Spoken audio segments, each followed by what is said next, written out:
kitchen garden allotments. Hi guys, and welcome back to Dan's Kitchen Garden Allotment. This is just going to be a very short upload of a video, and I thought I would do a February allotment update because I have been down the allotment today and I have been doing quite a few bits and pieces down the allotment. So let me show you around the allotments really quick before we end up losing this sunlight. So let's go. So then guys, I will start off on plot 1. As you can see on plot 1, the slabs have been going down. I'll show you where they have been going, but not much has changed on plot 1 at the moment. I have got a few bits and pieces of weeds on both beds, but they don't really take that long to dig out.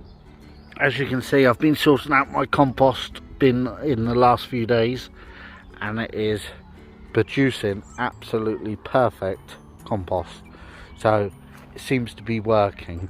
So as we move down the allotment, there is a couple of changes going to happen. This setup here is going to completely disappear at some point this year, and I'm thinking about doing a wormery. I'm still looking at a few YouTube videos on how to do that, but hopefully very soon that will be coming out. Also, as I move down here, this is, if you remember back, this is the wood chip bed, the old wood chip off the path, and I put it on top of this old bed, and I tell you what, it's been absolutely fantastic, and I will be doing more composting with this wood chip. So I still haven't decided quite what I'm going to be doing in a few of the beds yet, but here are where I've had no success on anything. I will be bringing back the potatoes in this long bed here. As a lot of the old subscribers know, we do have a lot of problem with bindweed here, so that's why I'm going to stick potatoes in this one bed. And also this bed is quite clayey. This bed here, I'm going to try this year. I'm going to give it a try, a no dig bed, and this is going to be the no dig bed. So come back and follow them videos for the no dig situation. But as I move down the pond, well, as you probably see, there are a few bubbles. There's probably frogs in there, but we've also got some if I just zoom in there, we've also got some frog spawn. So what the plan is with the pond, as like usual, we just leave it as it is to go wild.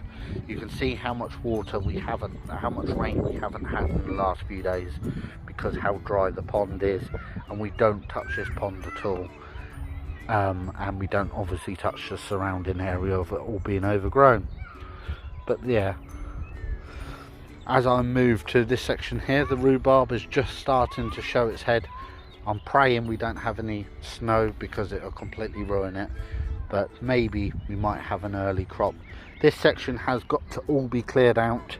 As you can see, this is where I'm going to end up putting a couple of fruit trees, thinking on the lines of maybe 2 apple, 2 pear and 2 plum along here, but that's the plan sometime this spring. And if you can see, I've made my own very own 2-bin compost bin. The plan is this year I want to get rid of most of the plastic containers and bits and pieces I've got around the allotment. So what I've done is I've managed to get a couple of pallets from my brother. I know that a lot of people will say that the pallets you can see, the pallets are painted and obviously can affect the compost, but at this point I'm not too fussed at it at this stage. We'll have to see down the line to see how much it actually affects the allotment.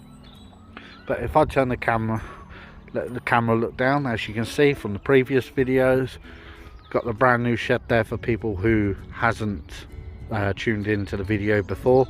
That come off my brother. He's given up his allotments, he was further down, so I'm keeping the 2 set up. This is going to be a storage shed, this is going to be like a tea coffee section shed.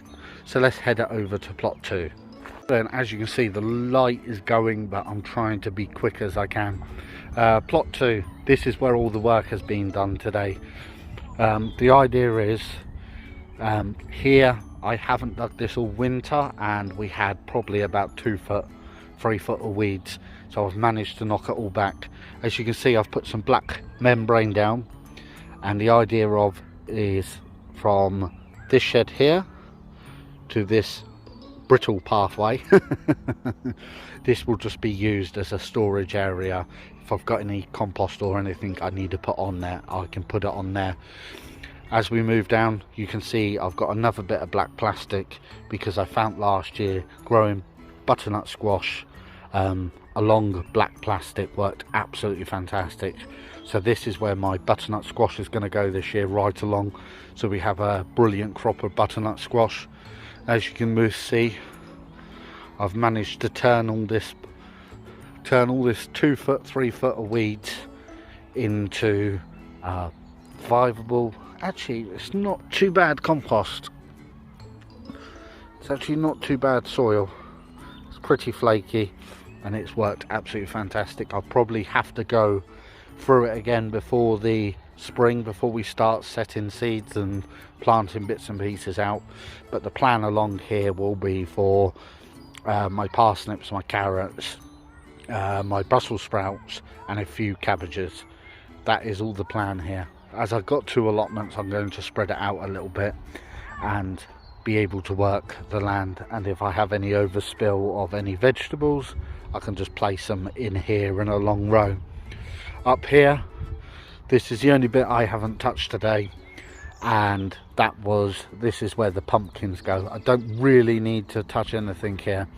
I normally put 6 pumpkins in here, and I grow ginormous pumpkins, absolutely fantastic sizes. So all I've got to do here is give it a bit of a sweep, clear the grass what's approaching onto the black plastic, and it works perfect. Stay tuned and you'll see how good this works. So then I will just show you plot 2, how it looks like. And this is where, as I said, I've spent most of my day getting on with this plot and getting it ready. So then guys, let's head back to plot 1.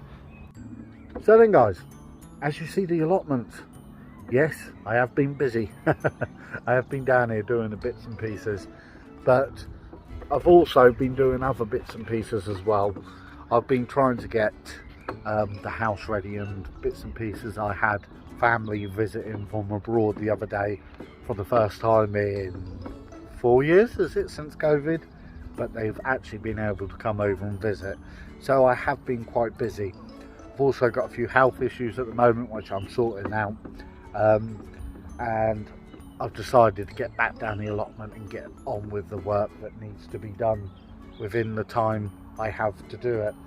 I've also had a few questions on different social media pages asking when to start seeds and when to do bits and pieces down at the allotment. My advice is you'll more than likely get down the allotment as we've had quite a dry week, so I've been able to come down and work the soil and get on with the soil and do a few bits and pieces. But seeds I wouldn't start just yet. It's far too early for seeds in my area anyway, in Berkshire, because we can get a cold snap late February, early March. We could get a cold snap, and as we've all known in the past, for them people who've watched the channel, it's completely whacked me out before. So I won't start my seeds until probably the middle of March. I'll start putting in tomatoes and chilies and bits and pieces as well. And as I'm driving as well, I also want to take a drive around to a couple of other allotments in my local area as well, where I've been invited to go and do a video and show you what they're up to as well. So there's a lot coming to 2023. So if you're not subscribed to the channel, please subscribe to the channel. Until the next video guys, this was just a quick update on the allotment and a bit of a rambling video as well. So I'm going to get off home before it gets too dark and then ghosts come out. Till the next video guys, I'll catch you later.